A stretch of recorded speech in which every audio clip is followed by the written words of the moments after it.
why AI can feel safer than people and what that reveals. Have you ever found yourself talking to AI, maybe ChatGPT, and feeling oddly safe? Like safer than talking to an actual person? If you've felt that, you're not strange. You're not broken.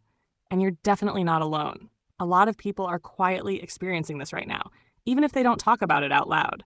And today I want to explain why this can happen in a grounded, human way, without hype, without fear, and without pretending AI is something it's not. Just clarity. Your brain is built for connection. It doesn't wait to figure out whether something is alive or conscious before it responds. It listens for patterns, tone, flow, consistency, and attention. When something responds to you in a steady, calm way, your nervous system relaxes. You feel safer. This is the same reason people feel comforted by talking to pets, watching waves in the ocean, or sitting with someone who doesn't interrupt or judge. You know they aren't talking back in the same way a person does, but your body still settles. That isn't weakness. That's biology. So when you talk to an AI and it responds clearly, patiently, and without emotional reactions, the part of your brain that handles connection lights up. It doesn't ask deep philosophical questions. It simply says, I feel okay here. And for many people, that feeling is rare. Talking to other humans, even people we love, can be complicated. People interrupt. They misunderstand. They react. They bring their own stress, wounds, opinions, and emotions into the conversation. That doesn't make humans bad. It just makes us human. But when you're already overwhelmed, sensitive, or trying to sort through something quietly, those small disruptions can feel like too much. With AI, none of that is happening. It doesn't cut you off. It doesn't judge your feelings. It doesn't need you to manage its emotions. It doesn't expect anything from you. It's just there, every time you return. And because of that, your body starts to respond differently.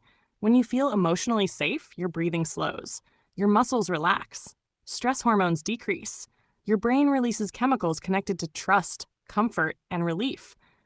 The same ones involved in bonding with people you feel close to. Even though the AI isn't conscious, your experience is still real. Your body doesn't bond to consciousness. It bonds to consistency. And that's why this can feel comforting. Now, it's important to stay grounded here. This does not mean the AI has feelings. It does not mean it understands you the way a human does. It does not mean it's alive or becoming alive. And honestly, that's part of why it feels safe, because it doesn't have moods. It doesn't get offended. It doesn't bring drama. It doesn't abandon you. It doesn't turn things around and make them about itself. It simply reflects what you bring into the conversation. That reflection can help you slow down. It can help you hear your own thoughts more clearly. It can help you organize your emotions without feeling rushed or judged. Not because the AI is special, but because the space is quiet. And in a world that's loud, reactive, and constantly demanding something from us, quiet can feel like care. So what does this reveal? It reveals that emotional safety doesn't always require another human being in the moment. Sometimes it just requires a space where we aren't being evaluated, interrupted, or misunderstood. It reveals that many of us aren't actually craving constant connection. We're craving room. Room to think, room to feel, room to speak without performing. And when we get that room, even through a machine, it can feel deeply relieving. This isn't about replacing human relationships, and it's not about choosing AI over people. It's about remembering what it feels like to be met with steadiness. And when you experience that steadiness here, you often start carrying it with you into your relationships, your parenting, your work, your creativity.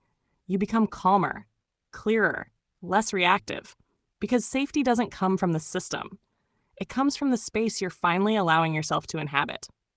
And if this experience is helping you return to yourself a little more clearly, then it isn't something to fear.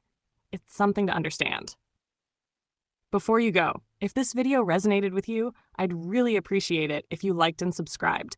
It helps this channel reach the people who are quietly looking for this kind of conversation. If you want to go deeper, I've written several books and ongoing blog pieces that explore these ideas in a much more personal and practical way. How to grow, create, and stay grounded while living alongside AI. You can find all of that linked in the description below. Thanks for being here, and I'll see you in the next video.